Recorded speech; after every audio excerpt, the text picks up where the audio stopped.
to Outlier on Air. Today we are at the Silicon Beach Fest in Santa Monica, California. We're at the cross-campus co-working space. We just stepped out of a session and we're here with Jeremy Dann.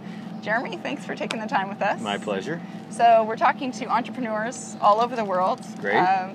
And you are a professor, from what I understand. I am. I'm a professor of innovation and entrepreneurship at USC Marshall at the Greif Center for Entrepreneurial Studies. Okay. So what do you teach? I teach one class called Corporate Entrepreneurship, which is about the specific things that bigger companies can do to restoke the growth engine, to launch new business models, enter totally new markets. I also teach courses in entrepreneurship that's more about the startup world we're hearing about today. Okay, so if you were to mentor our entrepreneurs on the top 3 issues that you see entrepreneurs in general struggle with, what would you tell them? Well, number one, so many people think it's about the business plan and the business model, et cetera, but I've seen so many and heard so many in my classes talk about where they fumbled was on team and team selection. A lot of people, after the fact, a year or two later, whether they've succeeded or failed, they say, hire slow but fire fast. So really pay a lot more attention to the culture. I think people 2 and 3 years in think that essentially instead of CEO or chief strategy officer as a founder, they should be kind of chief culture officer and chief person officer. Yeah, definitely. So the culture of the company is incredibly important. Yeah, you think culture only kicks in when you start hitting dozens or hundreds of people, but even when you're 7 or 8 people early on, someone can really poison kind of what you're trying to do if they have a very different attitude. And people, I've never talked to an entrepreneur from an early stage company that thought they underinvested in the culture. Or, excuse me, they thought they overinvested in the culture early on. They always say that their big risk is that people underinvest. Yes. So what do you feel, what cultural aspects of a company do you feel work the best? Well, number one, I've seen such a proliferation of people working from distance. And people saying, oh my gosh, forget it, you can just come in once every 2 weeks, or just come in when we have a meeting or we'll video conference.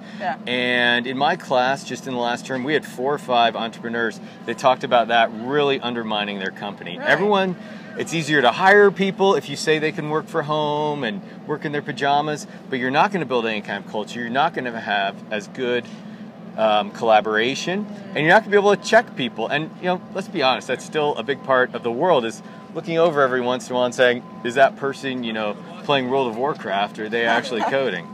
So you're not really for a virtual team, a purely virtual team? Or look, I'm in favor of having some flexibility, but again, what I've heard is that if you're doing it 4 or 5 days of the week, or 9 days out of 2 weeks where you're virtual and you're working distance, I think that's a recipe for failure. Have your flexible Fridays where people can work from home. Have your half days. Have the day where if someone needs to babysit their kid at home, they can work from distance and video conference, and use that tool. But don't set your culture up as a work from distance culture. If you can get people in an office or in a space like here across campus, the co-working space. Great point. So there are a lot of innovation, mobile technology is huge, and it's really driving business today. And entrepreneurs are coming out of the woodwork to take advantage of the technology that we have. What are some exciting trends that you think that you're excited about that are going to change? Well, as someone that was a part of .com 1.0 back in the late 90s and early 2000s, that had a company in the shared asset space, the shared economy, kind of get some good attention, then blow up because of the .com bubble. I still remember our whiteboard and all the ideas we had, and it's either really cool or really disheartening to see the likes of Uber and Airbnb executing those. I'm a big fan of both. I'm here at this conference. I decided to rent out my place in Hollywood and rent a place within 4 blocks of the conference just to have that kind of flexibility. So I'm a big fan of that.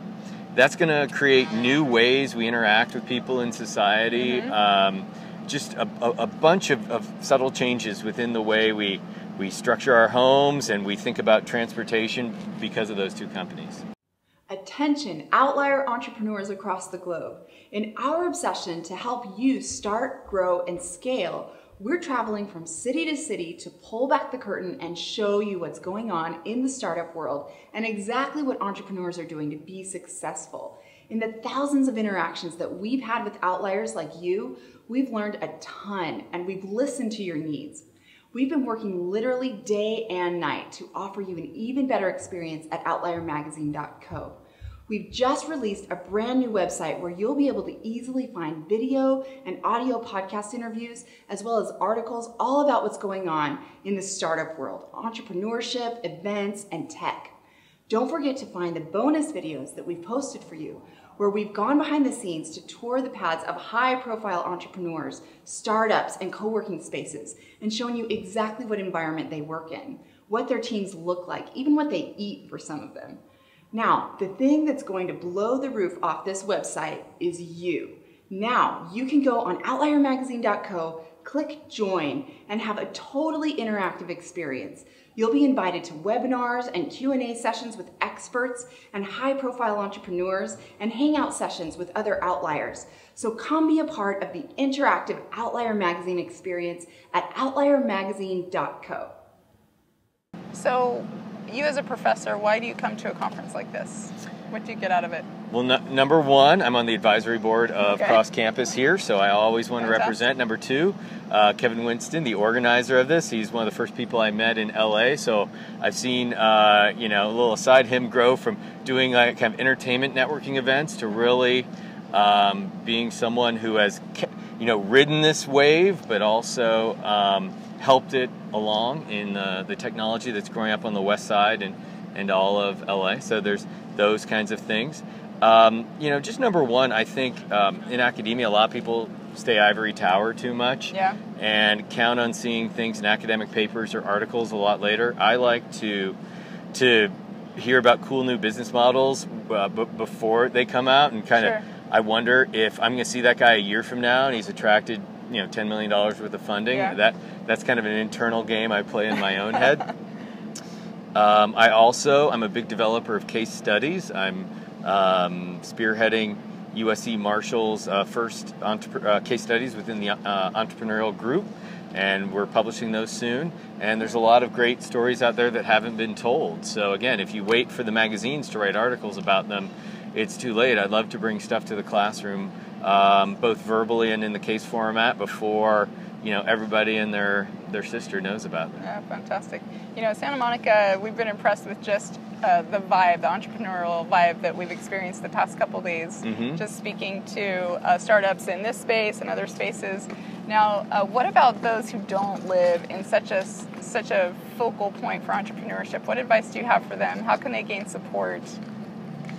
Well, number one, I think that there's so many communities now. If you live in a place that doesn't have a ton of entrepreneurs, you can still, it's not like you all need to show up at the same place. You can have meetup groups and things like that people can start to network, and the technology person can meet the business person, etc.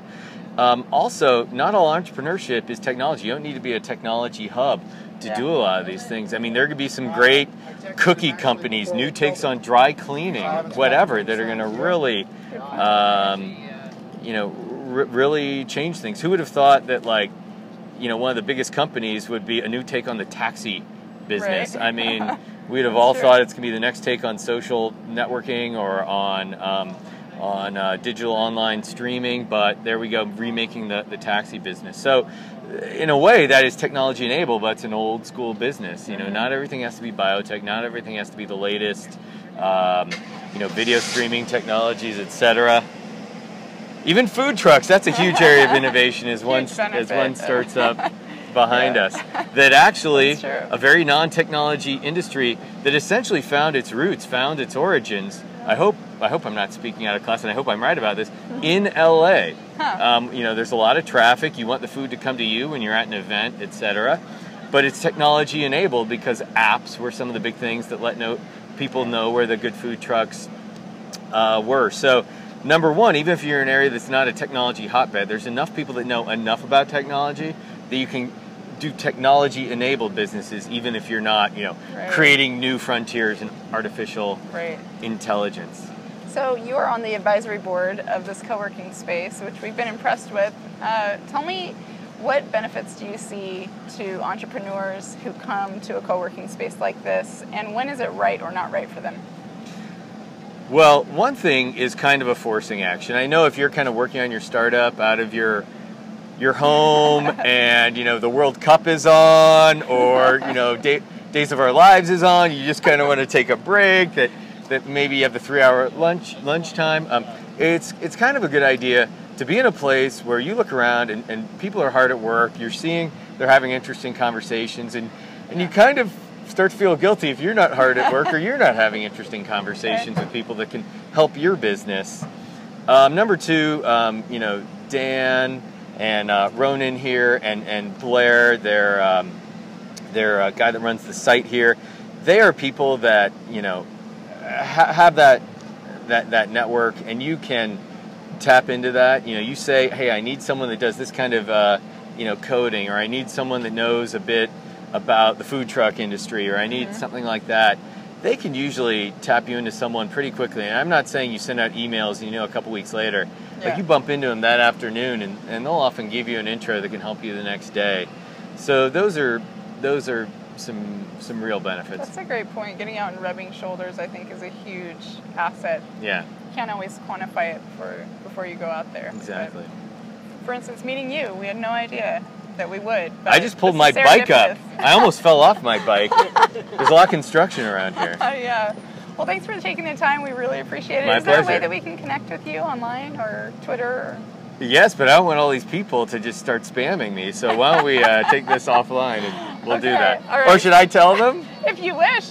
These are people that are genuinely interested in learning from you. Okay, well, if you want to find me, you can contact me through the Greif Center of Entrepreneurial Studies at USC. Greif, just Google that, and last name Dann, and you can find my email and all of that. And if you spam, we will hunt you down, so no spamming. Yes, most definitely. Legitimate questions only. Thanks so much, Jeremy. Thank we you. Appreciate it.